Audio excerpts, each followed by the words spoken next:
প্রতিদিনের মতো দৈনন্দিন যে কাজকর্ম নিয়ে আর একটি রাতের আধার পেরিয়ে দিনের আলো দেখতে পেলাম। আলহামদুলিল্লাহ, শুকরিয়া আদায় করছি যে সুস্থভাবে আরও একটি দিনের আলো ফিরে পেলাম। আসসালামু আলাইকুম সবাইকে। সেই সঙ্গে সবাইকে শুভ সকাল জানিয়ে আমি চলে আসলাম। তো আজকেও কিছুটা মুড়ি নিলাম আর পছন্দের বিস্কুট, একটু চা খেয়ে প্রতিদিনের মতো যেই দৈনন্দিন কাজকর্ম নিয়ে আমি আমার কুকিং নিউ ব্লগে সবাইকে ওয়েলকাম জানিয়ে শুরু করলাম আজকের আর একটি নতুন ভিডিও। তো চা একটু বিস্কুট নিলাম, খেয়ে আজকে রং চা নিয়েছিলাম। চলে আসলাম কাজকর্মে। ফ্রিজের কালারটা তো কালো, এই জন্য একটু দাগ হাতে ছাপ পড়লে দেখা যায়, আবার হালকা ধুল পড়লেও দেখা যায়। তো ভিতরটা তো 2-4 দিন পর পরই যখনই খালি হয় ধুয়ে নেই, পরিষ্কার করে নিই একসাথে। বড় ফ্রিজটা ধুতে গেলে প্রেশার হয়ে যায় শরীরের জন্য। তো যখন যেই সাইডটা খালি হয় আমি পরিষ্কার করে নিই সুন্দরভাবে, আর কিছু পলিথিন নতুন নতুন পেতে দেই, তাতে পরিষ্কার থাকে অনেক। কিন্তু বাইর সাইডে 2-4 দিন পর পরই মুছে নিতে হয়। যদিও এই ব্ল্যাক কালারটা আমার ভীষণ ভালো লাগে, উপরে তো কাচ সিস্টেম, তো একটু মুছে নিলে খুব ভালো লাগে। আর দাগ বা কালো কিছু পড়লে দেখাও যায় স্পষ্টভাবে। তো এই জন্য শুরু করলাম আমার সেই কাজ। প্রতিদিনের সংসার জীবনে যত কাজকর্ম থাকে তাই শুরু করলাম।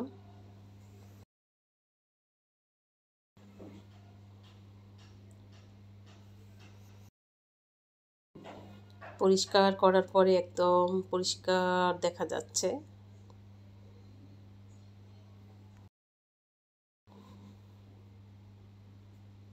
নাস্তা পানির কয়েকটা প্লেট মাত্র। এই একজন পর একজন, যখন বাচ্চারা বাসায় থাকে একসাথে খাওয়া হয় না, ও এখন খায় ও পরে খায় এরকম।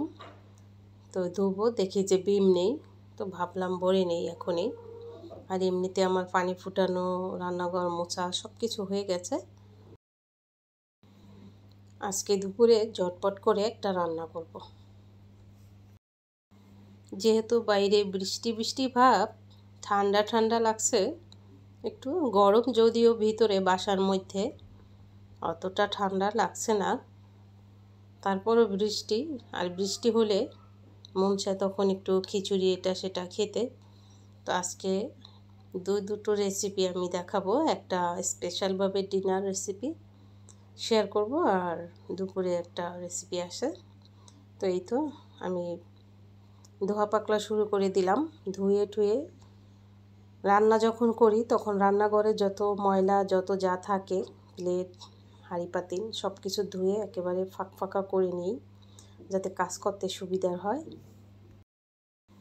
তাই না, গ্রাম দেশে দেখা যায় উঠান আছে, কলপাট থাকে মেলা খোলা, বাস হয়ে যায় ধোয়া, বা ছড়িয়ে ছিটিয়ে রাখলেও সমস্যা নেই। কিন্তু বাসার মধ্যে একেবারে যা কিছু করি সবই তো বাসায়, বাইরে যাওয়ার তো সিস্টেম নেই। তো এদিকে চলে আসলাম কিছু কাপড়, বেশিরভাগ একদিন গ্যাপ দিলেই হয়, আমার ঝুড়িটা ভরে যায়। তাই বেশি জমাতে চাই না, অল্প অল্প হলেই চাই যে ধুয়ে দিই। তারপরও একদিন 2 দিন, প্রতিদিন 4 জনে 4টা রেখে দিলে এরপর স্কুল ড্রেস থাকে, তারপরে সব কিছু মিলিয়ে 2 দিনে হয়ে যায় অনেকগুলোই। এই যে বললাম না আপনাদের, বলতে বলতে দেখুন রহমতের বৃষ্টি।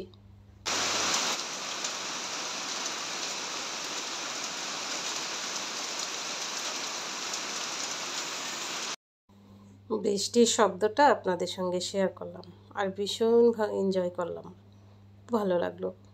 কাপড়গুলো কথায় কথায় এই যে ভিজিয়ে দিলাম। এরপরে রান্না বান্নাটা সেরে মাঝে সেই আবার স্টার্ট করে দিয়ে দিব। কাপড়গুলো ধোয়া হয়ে যাবে, শুধু যে ছেড়ে দেই তা না, টাইম পাল্টাপাল্টি করে অদল বদল করে টাইমটা ওয়াশিং মেশিনে দেওয়া হয়। কাপড়টা যেভাবে দিলে পেঁচায় না, ছিঁড়ে যায় না বা পরিষ্কার হয়, ওইভাবেই সিস্টেম করে দেই। সেজন্য একটু বারবার আসা লাগে মেশিনের কাছে। তাও ভালো গো, হাতে ধোয়া কাপড় যে কি কষ্ট। ঘর মোছা আর কাপড় ধোয়া এই দুটোই সবচেয়ে কষ্ট, আর কোনো কষ্ট নেই। তো এই মেশিনটা আমার লক্ষ্মী গো, মেশিনটা দিয়ে কাজ করে একটা মানুষের হেল্প পাই। সত্যি কথা যেটা, কিছু কিছু যন্ত্র থাকে খুবই হেল্পফুল, তাই না? তো এখানে আমি অন্যরকমভাবে চিকেন খিচুড়ি করব। গরম মশলা, হলুদ, মরিচ, আদা, রসুন, জিরা, ধনিয়া সব দিয়ে দিলাম।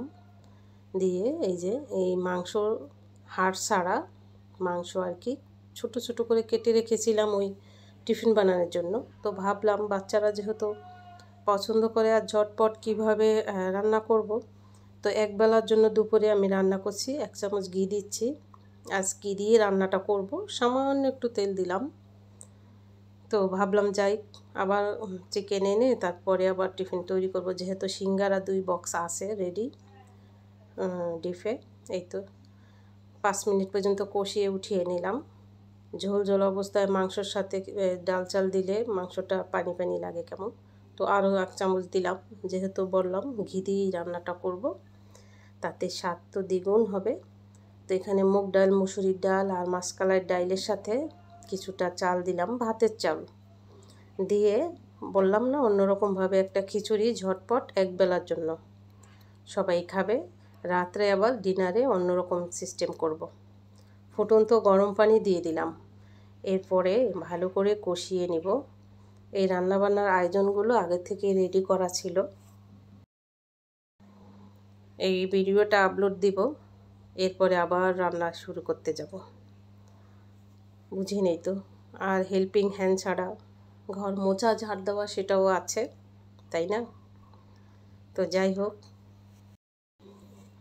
সবাইকে আবারও জুম্মা মোবারক। জুম্মা মোবারক জানিয়ে পবিত্র এই দিন, জুম্মার দিন সবাই ভালো আছেন আশা করি, যে যেখানে আছেন। তো মাংসগুলো এখন দিয়ে দিব। আর আমার এই ভিডিওটা যারা নতুন এসেছেন ওয়েলকাম সবাইকে, আর যারা এখনও আছেন শুরু থেকে শেষ পর্যন্ত দেখবেন স্কিপ না করে।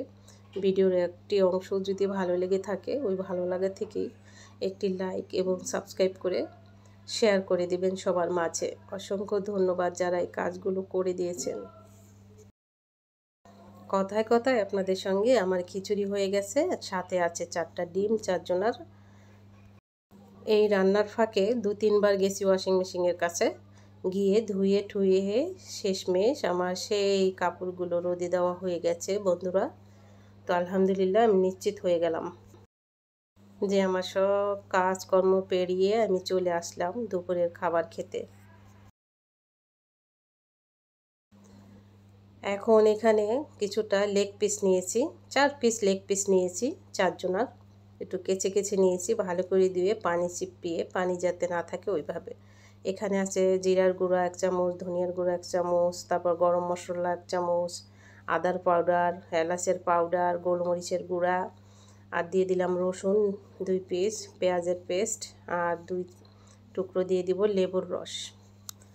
লেবুর রস দিয়ে 1টার অর্ধেক আর কি লেবুর রস।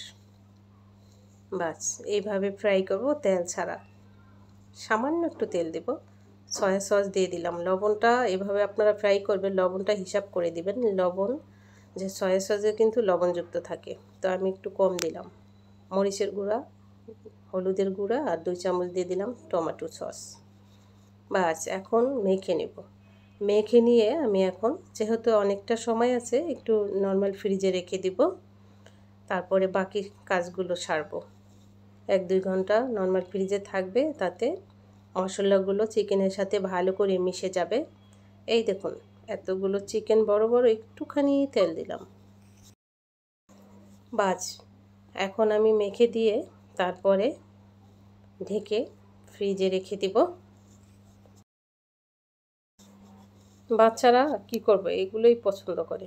আমার আবার শাক সবজি, হ্যাঁ, ঝোল এগুলো ভীষণ ভালো লাগে। এই তো রেখে দিলাম। এটা আগে থেকে রেডি করে রাখলে সন্ধ্যাবেলা রাতের জন্য রান্নাটা সময় লাগবে না।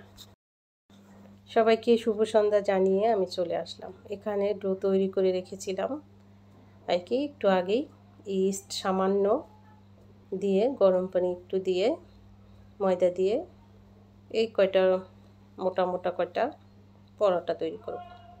বাস এখন সন্ধ্যার পরে চলে আসলাম, আর এই যে চিকেনগুলো এখন দিয়ে দিব সুন্দর করে। চিকেনে যে বাড়তি মশলাগুলো আছে এটা দিয়ে আমি একটা সস তৈরি করব, তাই সবটা দিলাম না, অনেকগুলো মশলা এক্সট্রা করে দিয়েছি। 4 পিসে 1 চামচের ভরপুর করে সবটা মশলা দিয়েছি। তো এখন আমি টাইম সেট করে দিয়ে এক পিঠ সুন্দরভাবে ফ্রাই হয়ে গেছে। তো আমি এখন একটু উল্টিয়ে দিব, উল্টিয়ে দিয়ে এরপর পুরো অপর সাইডটা হয়ে যাবে। বাস এখন অফ ক্যামেরায় তো আমি এই যে পরোটাগুলো তৈরি করে নিয়েছিলাম, আর এই মশলা দিয়ে আমি একটা সস তৈরি করব, একবারে নিউ, খুব ভালো লাগবে চিকেনের সাথে পরোটার সাথে, সেই রকম লাগবে। তো মশলায় তো সব ধরনের মশলা আছে। একটু তেল এখন দিয়ে দিলাম, দিয়ে তেলটা এমনভাবে মশলাটা কষাবো ছেড়ে যায় যেন, এরকম একটা সস তৈরি হবে জাস্ট। এই যে এরপরে এখানে আমি দিয়ে দিব 2 চামচের মতো আমি টমেটো সস, ঘরে তৈরি। 2 বছর আগে 10 কেজি টমেটো সস তৈরি করছিলাম, আলহামদুলিল্লাহ এখনও জার আছে ছোট একটা, এবারও করব সামনে শীতে। আর টক দই দিয়ে দিলাম। এই টমেটো সস একটা ডিব্বা আমি নর্মালে রাখি, এটা শেষ হতে হতে আবার আরেকটা ডিব্বা ডিপ থেকে নামিয়ে রেখে নর্মালে রাখি। এরকম করে 2 বছর পার করলাম আমি এই টমেটো সস 10 কেজি। এই যে এবার আমি শীতে করব আলহামদুলিল্লাহ, বেঁচে থাকলে 5 কেজি। 10 কেজি 2 বছর গেছে যেহেতু, তো একবারে এতগুলো করলে ফ্রিজে জাগা মারে, সেজন্য 5 কেজি করব। আর এই যে এখন কি আছে ডিনারের জন্য সেটাই আপনাদের সঙ্গে একটু শেয়ার করছি। শসা নিব, আর এই শসা খালি সকালবেলা একটু হালকা পাতলা বিস্কুট নাস্তার সাথে আমি মাঝে মাঝে খেয়াল করলাম শসা খেলে, মানে পরে হঠাৎ করে মনে হলো কিরে আজকে তো হালকা চা বিস্কুট খেয়েছি, খিদে লাগে না কেন? কিন্তু ওই শসা খেলে সত্যি আপনি দীর্ঘ সময় থাকতে পারেন সকালবেলা, হালকা পাতলা খেয়েই, ভারী কিছু খেতে হয় না। শসা অনেকটা উপকার। তো যাই হোক, আমার এই যে চিকেন ফ্রাই হয়ে গেছে, আর কালারটাও দেখুন, হালকা তেলে সুস্বাস্থ্যকর এই চিকেন ফ্রাই। চুলায় কিন্তু এরকম ফ্রাই হবে না এত কম তেলে। বাস বাচ্চারা তো মানে এত পছন্দ করে এইসব, কি করব আর।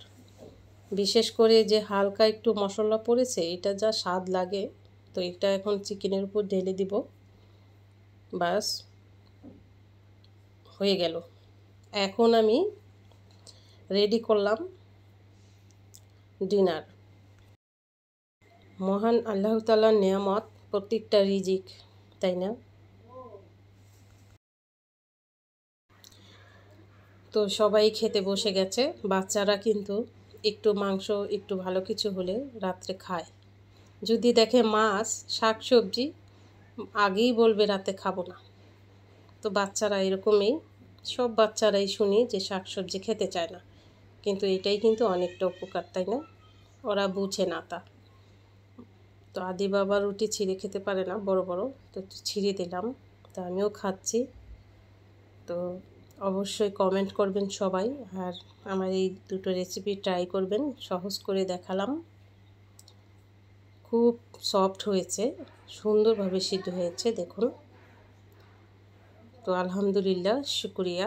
তো আজকে আমি আপনাদের মাঝে এভাবে করেই থাকতে চাই ক্ষণিকের জন্য, আপনাদের সাথে আলাপ ভিডিওর মাধ্যমে।